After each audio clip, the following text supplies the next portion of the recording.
Shopping is therapy, but I accidentally shopped too much.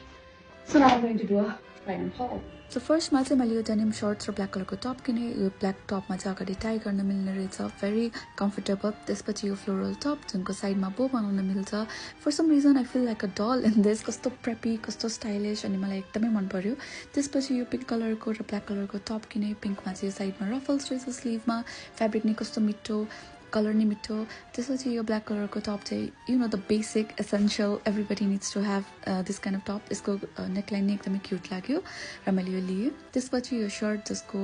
अलिकति C through छ तर एकदमै क्यूट लाग्यो यसको स्लीभ र neckline मा ruffles हरु छ very cute very demure त्यसपछि अलिक ड्रेसेस हरु लिए यो चाहिँ रिग्रेट भयो because kind of maternity shoot गर्न लागेको जस्तो देखिरहेको थियो but this dress oh my god I look so pretty I feel like a Barbie in this off shoulder गरेर पनि लाउन मिल्ने रहेछ अनि मलाई फिट पनि कस्तो राम्रो लाग्यो अनि मैले यो किनिहाले very cute very summery त्यसपछि यो black color को ड्रेस जुन चाहिँ माथि अलिकति bodycon खालको छ अनि तलको स्कर्ट चाहिँ ruffles खालको छ मलाई एकदमै क्यूट लाग्यो अनि मैले यो लिए very pretty I cannot wait to wear this outside त्यसपछि यो floral dress